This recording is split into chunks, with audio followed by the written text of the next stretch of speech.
Good afternoon. Welcome to the Center for eLearning's series in professional development. Again, this is going to be an interactive session, so I'm going to invite you to be sure to make some comments and to share with us as we move through this session. Our topic today has to do with student engagement, and it's sort of a follow-up to one we did a couple of weeks ago on motivation, because I realized as we were looking at the ideas and the things in motivation, there was a lot of connection to engagement and student engagement, and somehow or another they are connected to one other major item. So we will come into that in just a moment. So again, this is our WebEx event session.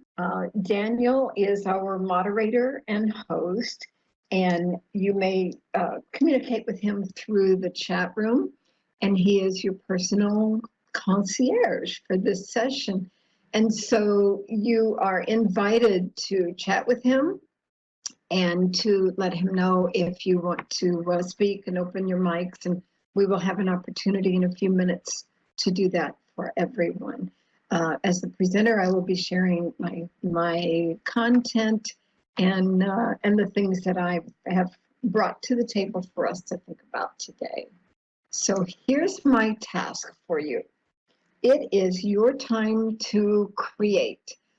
I would like for you to take your paper and whatever you have with you to write with, and using your non-dominant hand, this is the first step in it, using your non-dominant hand, make a quick sketch of a teacher who made a difference for you. Now, mind you, this is a sketch and it isn't going to be anything that that teacher will ever see, but just take a moment to make a quick sketch and take 2 minutes. And I am going to do the same thing while you are doing that. And I can promise you, you would not be able to recognize who she is by my drawing. And that really isn't the important piece of it right here. Okay, now you may take your regular writing hand, your dominant hand, and add words around there describing the characteristics of this person, the things that came to your mind when I said a teacher who made a difference for you. So just jot those down, please, around that picture. So while you're putting those words down, I want you to think about the story involved. What is it that brought that person to mind? And so it's time to share our stories. I'd like for you to tell us about this person and what the impact is for you. And we may be able to share the visual. I can definitely share mine, but I'm going to tell you my story after you have a chance to. So I didn't invite you to, Daniel, if we can open the mics and invite someone to step up and be our first person to share, if not your image, certainly the story about that person. So, Nicole, I don't know who's on Davie campus with you, or if that's yours you're sharing, but please go right ahead and tell us about this person and what that impact was for you. Can you hear me, Judy? Yes. Hi, Stephanie. How are you? Hi. So I have a story, and unfortunately I forgot the professor's name, but it was in my time with Broward College. And I had a lot of trouble learning mathematics, and he was very strange because he was a very simple professor. He would go and he would just give you the lesson, but he never left without making sure that everybody understood what he was teaching that day.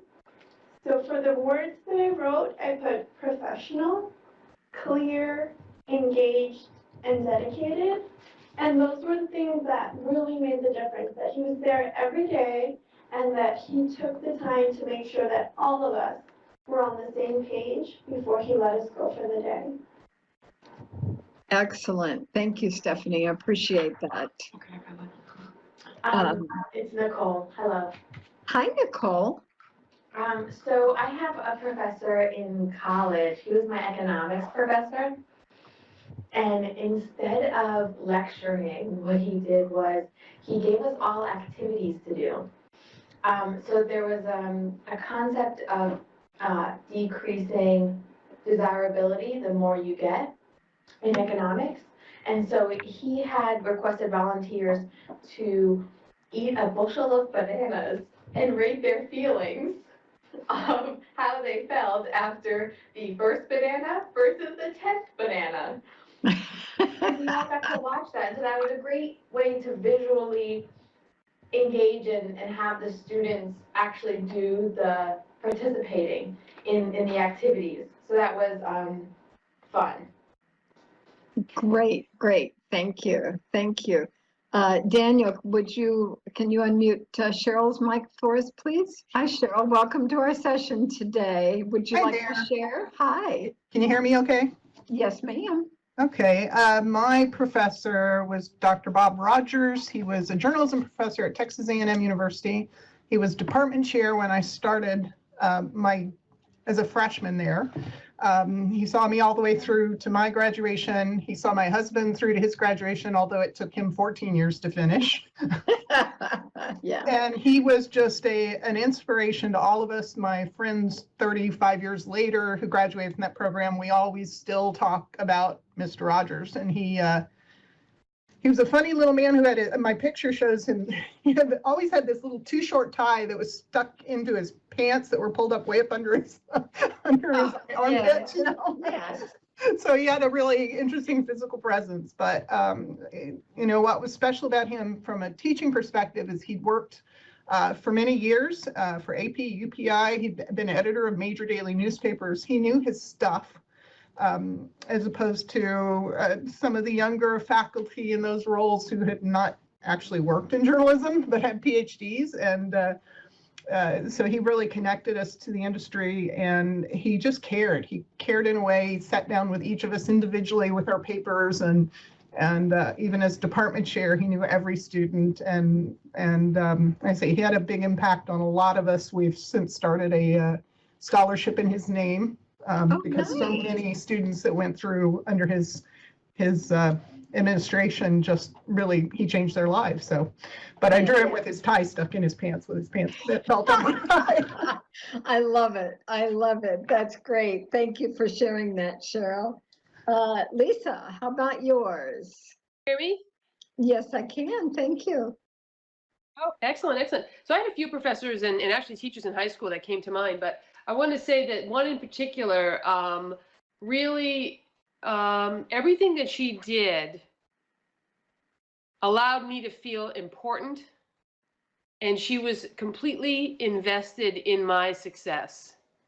And I knew that because of the way she provided the feedback. I knew that because she was interested in what I had to say and my perception, and just her words of encouragement throughout my years as a younger student. So very, very influential to me, and really helped me become the teacher and professional that I am today. Excellent. Excellent. Thank you. And thank you. So anybody else like to share their story? I know we have a few other people with us. Anybody else want to step in and share your story about a special teacher? All right. Well, I'm going to do mine. And I think maybe since I've got my video on, I may be able to, I don't know. Okay.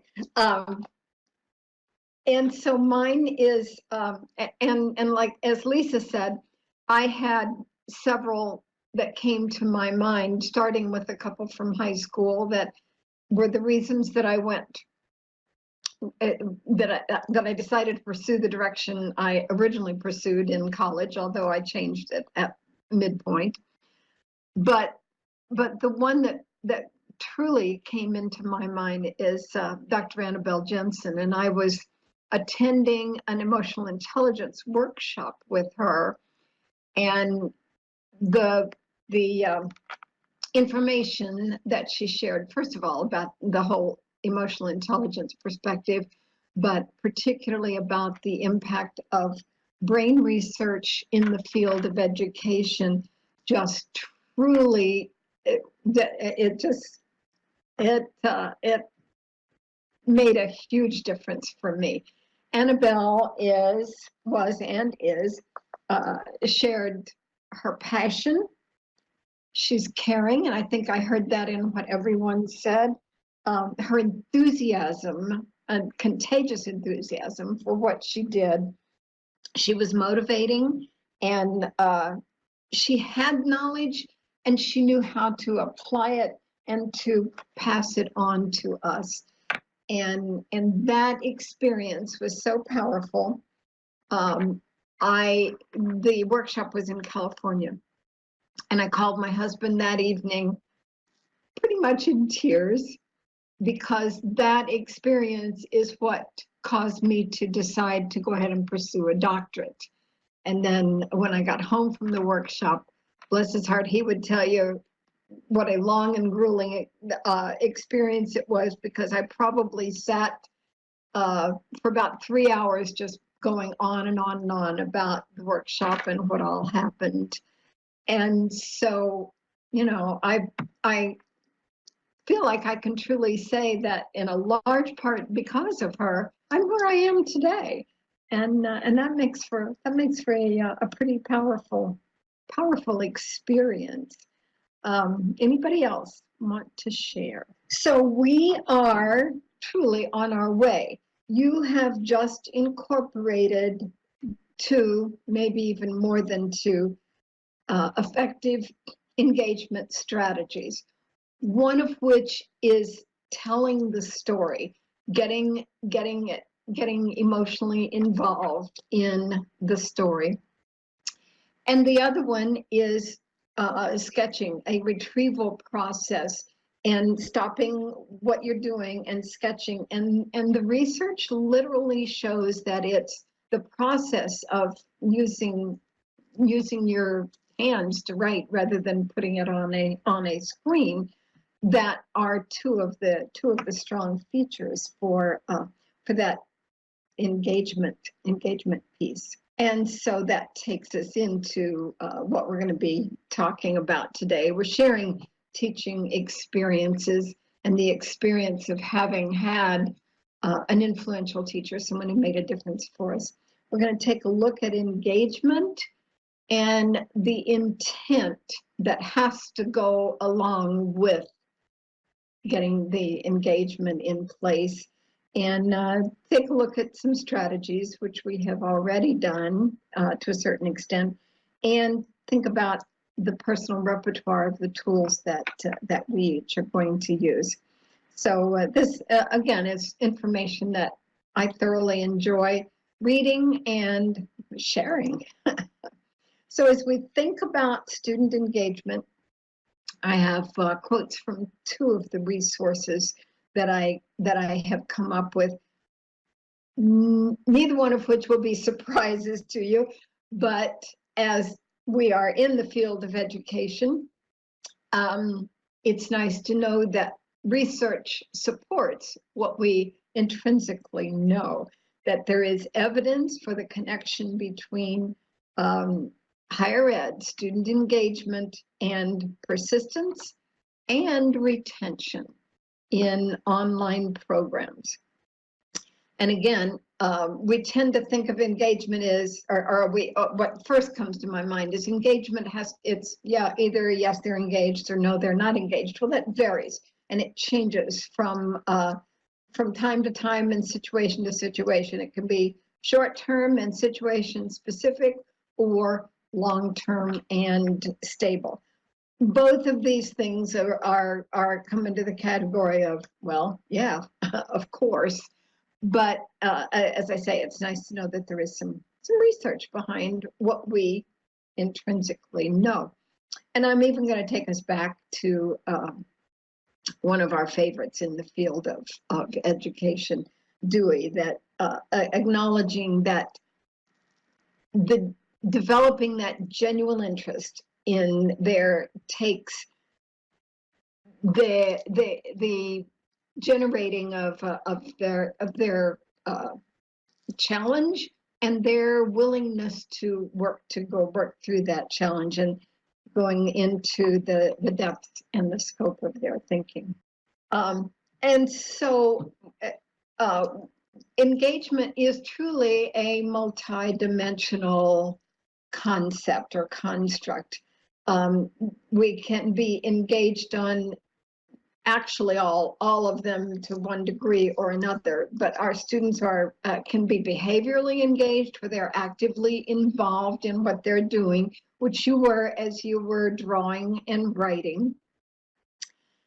They can and it will be most effective if they are also emotionally engaged, because as you were drawing, you were thinking about the person and you were thinking about the story, the reasoning behind it. What indeed was it that brought that person to your mind, even if it was initially a short tie tucked into the pants, and yet that was the image, but the persona behind the image is what really came out for Cheryl.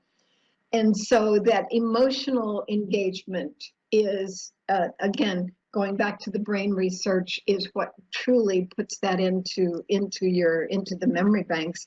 And cognitive engagement, if they are directly involved with the content, the information, and how to apply that information. So it's multidimensional, and it's not ever just one. It's varying degrees of them, but they're all components in there. And I probably don't have to tell you, but a key component is the teacher presence. How involved and engaged the teacher is with it. And yeah, even in an online course, most definitely. So it's important for us as we begin a semester like next week to think about cultivating that inviting teacher presence. Sending your message out right now to let them know that you're looking forward to connecting with them. Another important and really key piece in the teacher presence is to have those conversations, those interactions with them about the importance of the learning process, that it's, you are passionate about your topic, and there's no question about that. I've met and chatted with enough of you to know that you wouldn't be where you are if you weren't passionate about it. So you need to bring that out to them, let them know that it's important to you. It's not just that they need to learn to get that grade, but it's because this is such valuable information and such a great thing that they're going to be taking with them throughout. Another key piece of it is giving the students a stake in the process, so that they know that there are choices in how they can proceed. They might be helping to determine the items that will go on a rubric for an assessment piece, or they might make a choice between how they want to present the information, how they want to share with the rest of the class, but making sure that they have a stake in the process and that they're going to know and be able to put it to use for them.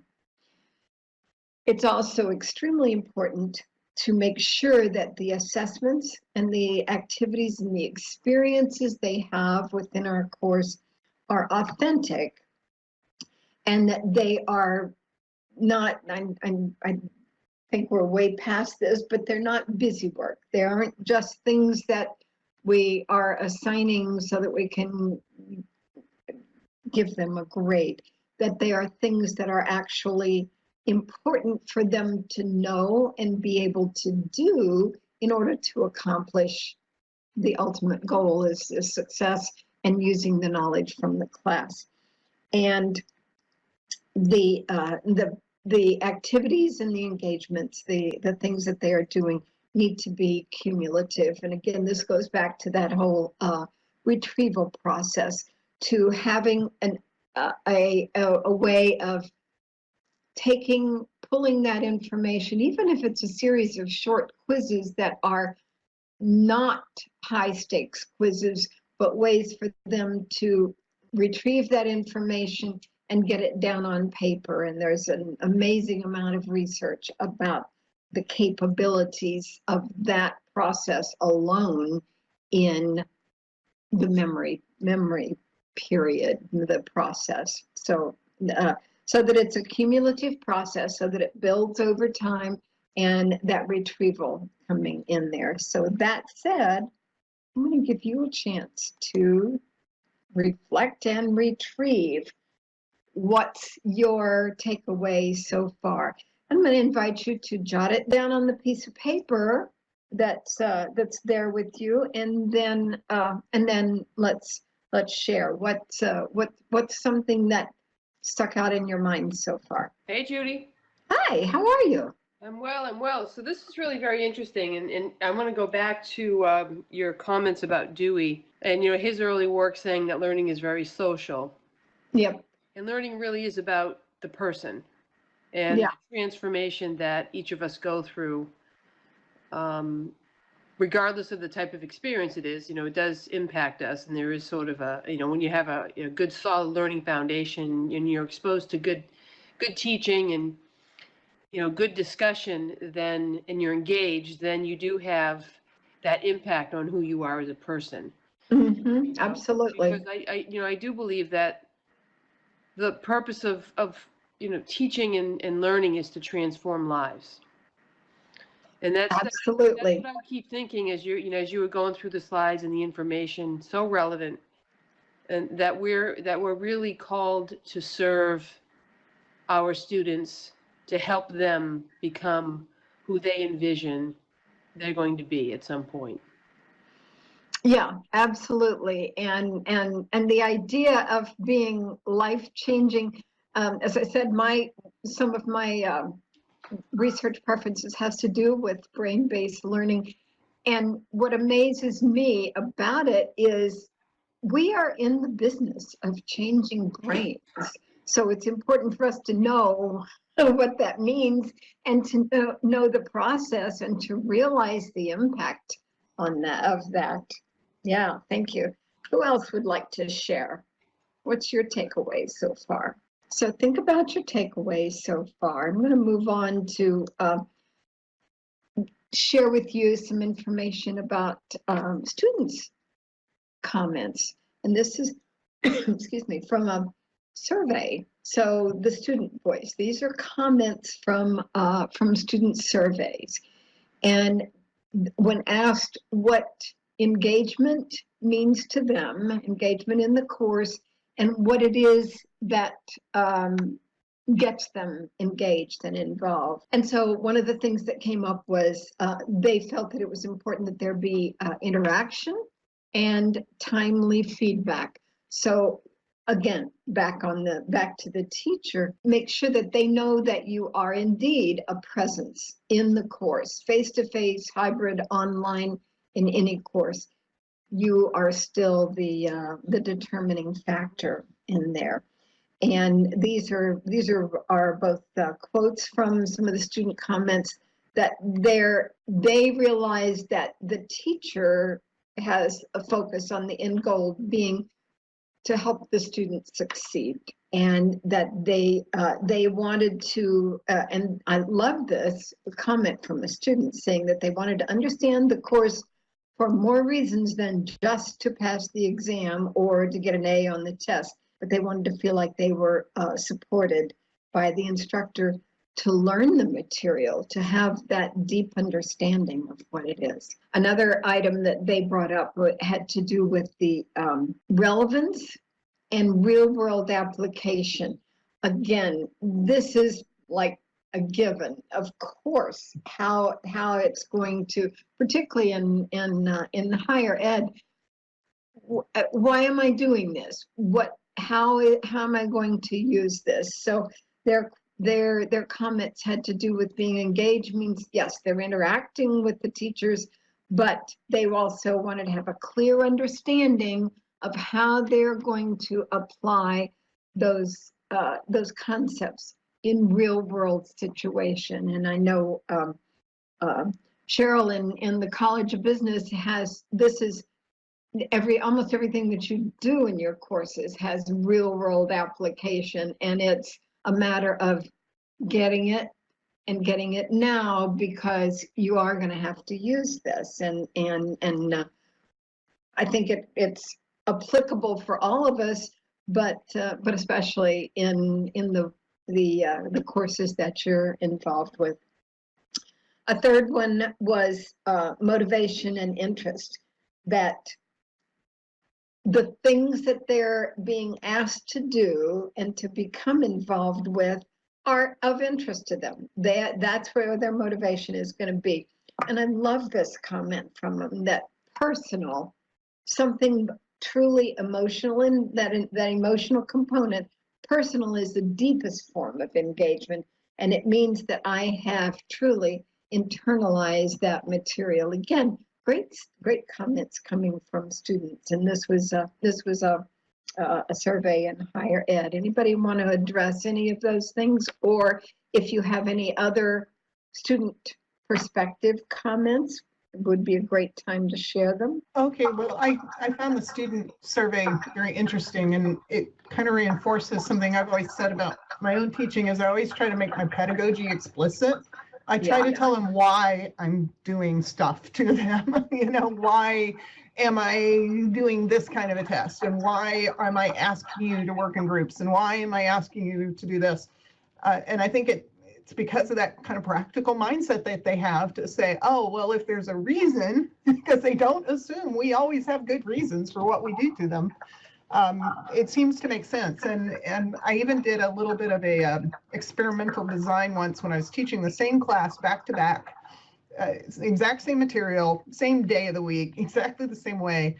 But I hate to say this, I was actually kind of investigating my assumption that teaching evaluations weren't really good reflections of our teaching. I wanted to see if I could actually move the teaching evaluation on a specific thing just by that. And so I always use lots of examples in my class. So one of our teaching evaluation statements was the professor uses examples to make material realistic for us, kind of thing, right? And so every time I'd use the same examples in both classes, but in one class I'd say, now I give you lots of examples, and I give you examples because I want to make, and I kind of repeat that. And my teaching evaluation score between those two classes on that one point that semester was 2.5 points different. Ow. Using the same examples. But I think, you know, and yeah, that kind of points out how flawed our teaching evaluations are. But for me, it also said, you know, it really makes a difference when we tell them what, yes, when we bring it to their attention to say, look, this is happening. Are you seeing how you're learning? Are you getting it? And so for me, that the student comments here kind of reinforce that idea that they want to understand why they're being asked to do things. They want to understand what the goal is.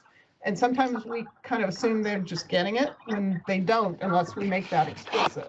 Yeah. And it's a matter of bringing them into the picture, making them a part of the process as well, which of course definitely has to be in online classes, but it should be in any class as well. But yes, as long as they have a solid understanding of what it is that's the purpose in that. Yeah, excellent. Thank you for sharing that. Anybody else? And Gina, I'm sorry we haven't been able to get your comments, but if you put them in the chat, Daniel will be glad to share them with us. Okay, and all of this reminded me of a quote that it's kind of a fun quote, and yet kind of a little bit scary in any way. Again, on the teacher presence, and one of these is another result of research that the teacher presence, which we all know intrinsically again, is correlated with successful learning, and that's what we're here all about. But this quote from Haim, I think is how it's pronounced, and I forgot to get the year for that. I apologize. But I've come to the frightening conclusion that I am the decisive element in the classroom. It's my personal approach that creates the climate, my daily mood that makes the weather. And as a teacher, I possess tremendous power to make a child's life miserable or joyous. And we've all have experienced that, hopefully more of the joyous than the miserable. So I'm going to ask you for some examples. Share with us something that you feel like is an engagement activity that you either have incorporated, would like to incorporate, or would like to share with us. I will. While we're waiting for all of you all to come up with something, I'll share a couple of things that I was reading recently about we get bogged down, or we let the students get us bogged down with the negative aspects of group and teamwork, and we all know that it's how the rest of our lives are going to be. So if we can get it in this safe environment, it's going to behoove us, but the kids don't always see it the same way. So a couple of the activities that I was reading about, one was to have them create, when they're starting out the group project, creating a group resume where they each, what they each bring to the table, and then writing it up as a group resume, which I thought was pretty interesting. Now we use what we refer to as a team charter in our workshop, and it's similar to that, but this was actually having them think about it in terms of a resume, which I thought was kind of an interesting take on it. Anybody else want to share something? Another thing that I was reading about was having them create, and we all do the introductions at the beginning of the semester, and we try to do variations on them. One of my favorites is Flipgrid introduction. But another one that I was reading about was having them create an infographic about who they are, which I thought was kind of like a fun idea. So anybody else who would like to share some other ideas? Another one that I can share with you is bringing our library resources into the fold, and having them help with your research projects. They are such an incredible group, and it's an opportunity to again get them involved, get the students involved in where we are headed. So Lisa, what would you like to share with us? Well, about a year ago, I was teaching an online undergrad course for teachers, and it had to do with differentiated instruction and all that. And I really wanted to experiment with grouping and group analysis in particular. So I put together a lesson plan that highlighted very specific aspects of differentiated instruction, the alignment to the objectives and all that. And I put my students in small groups, and I asked them to critique and essentially analyze the lesson plan together. And it ended up, at the time I was using Google Docs, and it ended up being such a wonderful continuation of sharing and learning. They even went so far as to share lessons that they tried to create or that they've used. Some of them were actually teaching as student teachers, and so it was like providing an exemplar and asking them to apply their new knowledge to this exemplar in a small group format. So we had this running document. So I think I had like 5 groups, and I ended up with 5 different documents that I was providing feedback for. Yeah. Yeah. And of course, because Excellent. Google Docs, you see which person is adding which, so you see all Yeah. the comments, and I was Yeah. able to individualize my feedback, and it just worked out really well. Yeah, it's nice when things do fall into place that way. Excellent. And it looks like George would like to share something with us. George, welcome to our group.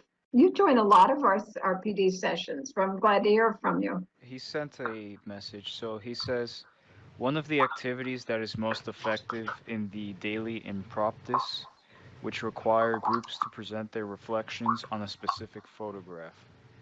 The Ooh, activity engages 5 different groups and the opportunity to speak and reflect. Since students are learning communication skills, it seems to bring out their best and reduces their feeling intimidated by speaking publicly. Yeah, and his mic was not working. So. excellent, excellent. And I believe aren't you business communication, George? I think that's his area. All right, thank you. Thank you for some great ideas. I truly appreciate it. I always have to include some reference to one of my favorite places. So it looks like we are all on track to get our semester off to an engaging start. Thank you. Thank you for joining us. And I am going to share that next week our content will be having to do with the adult learner.